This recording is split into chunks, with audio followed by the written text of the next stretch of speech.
الرحمن الرحيم. السلام عليكم ورحمة الله وبركاته.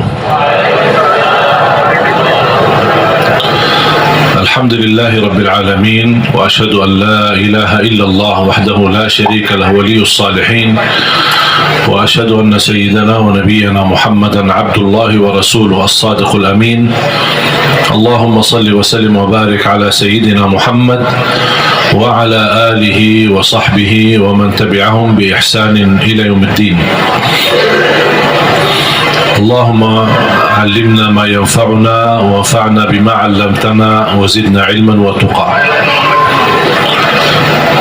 Para jemaah sekalian yang dimuliakan Allah Subhanahu wa taala,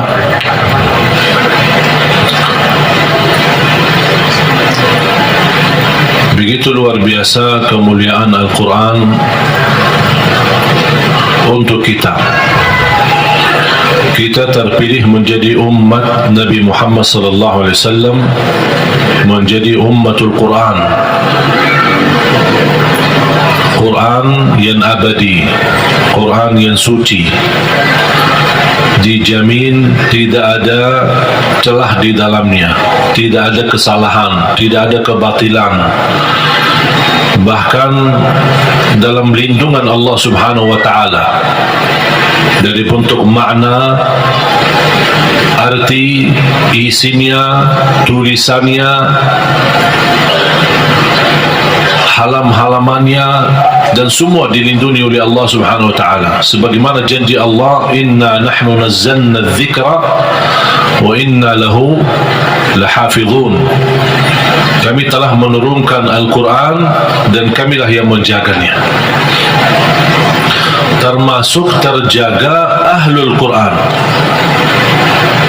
Bukan hanya Al-Quran sendiri yang terjaga, tetapi Ahlul Quran pun dijaga oleh Allah Subhanahu wa taala.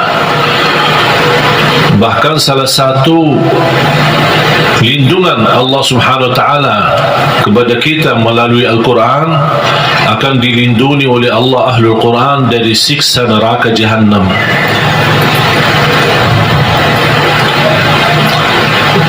Artinya, kalau ada seorang Ahlul Quran tapi masih berlaku dosa maksiat, dan seandainya dihukum oleh Allah untuk masuk neraka sementara, untuk disucikan dan membersihkan dari dosa dan maksiat, neraka pun tidak akan mampu menghanguskan kulitnya dan tidak akan mampu membakar hatinya, karena isinya Al-Quran.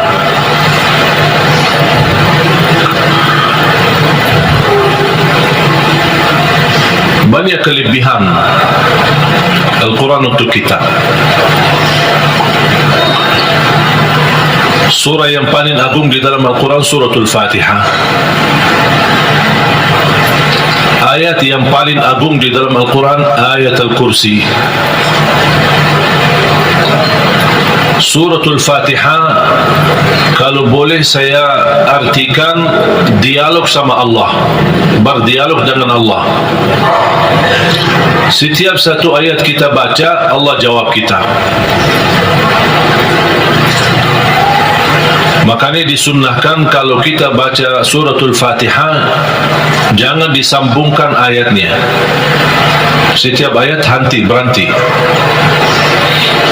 Sebagaimana dijelaskan oleh Siti Aisyah radhiyallahu anha, kana Rasulullah SAW idza qara'a al-Fatihah kana yufassiruha tafsira.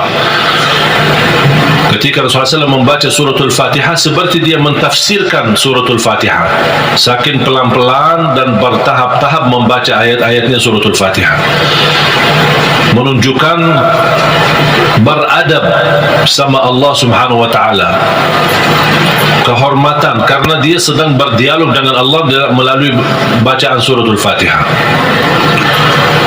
Sebagaimana Rasulullah SAW bersabda di hadis yang diriwayatkan Imam Tirmizi, hadis itu hadis qudsi, qasamtu salata baini wa baina 'abdi nisfain.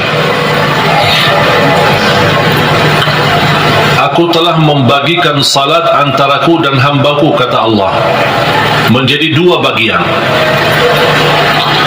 Dan yang dimaksud kata as-salat di hadis ini adalah suratul Fatihah.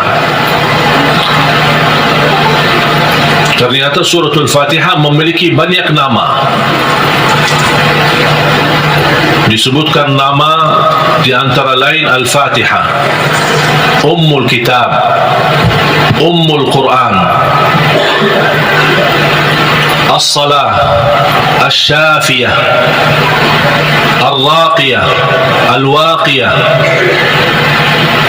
menyembuh segala penyakit, melindungi dari segala bahaya, gangguan, godaan, bahkan bisa menjadi ruqyah. Orang yang tidak fahami ruqyah dan sulit mencari orang yang meruqyahi, lebih baik kita ruqyah diri sendiri. Sering orang bertanya, saya tidak faham ayat-ayat ruqyah, cukup dengan suratul Fatihah. Suratul Fatihah sudah mewakili semua ayat-ayat untuk meruqyah diri sendiri, menjadi rutin dibaca. Boleh jadi wirid. Setiap hari kita baca Al-Fatihah 10 kali, 20 kali, 100 kali, semampu kita. Jadi wirid. Keberkahannya luar biasa. Boleh menjadi doa dalam air minum kita. Setiap mau minum air dalam botol atau gelas, kita baca Al-Fatihah, tiup di dalam air, kemudian minum. Itu menjadi obat. Biasakan anak-anak kita minum air yang sudah dibacakan dalamnya suratul Fatihah. Jangan menunggu kiai, ustaz, habib datang untuk membacakan Al-Fatihah dalam air. Kita sendiri belajar.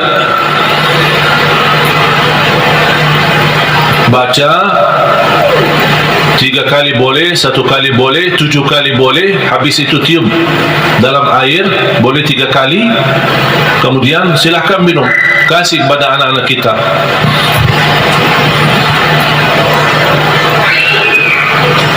Al-Fatihah sebagai obat menyembuhkan penyakit kita.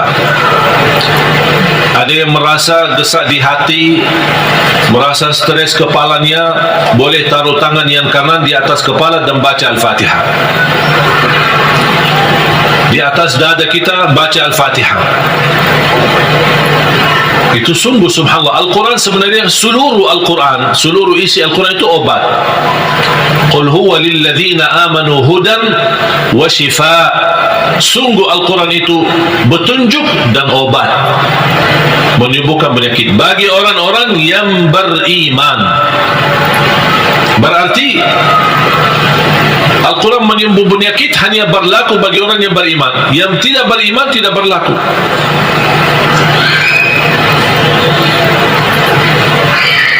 Dan banyak hadis yang menunjukkan Al-Fatihah itu sebagai ruqyah. Sebagaimana hadis Abu Musa Al-Asy'ari radhiyallahu anhu ketika mengobati seorang kepala kampung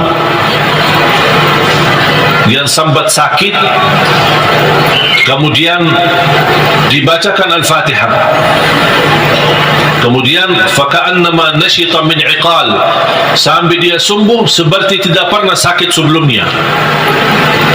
Dan mereka mencerita ketika mereka pulang ke Madinah bertemu Rasulullah SAW, mereka mencerita apa yang terjadi bersama orang kampung. Di antaranya kepala kampung yang sedang sakit, dibacakan Al-Fatihah, dia sembuh. Rasulullah SAW bersabda, "Wa ma yudrika annaha ruqyah." Dari mana wahai Abu Musa kamu tahu itu ruqyah? Itu menunjukkan Rasul setuju dengan perilaku Abu Musa Al-Asy'ari.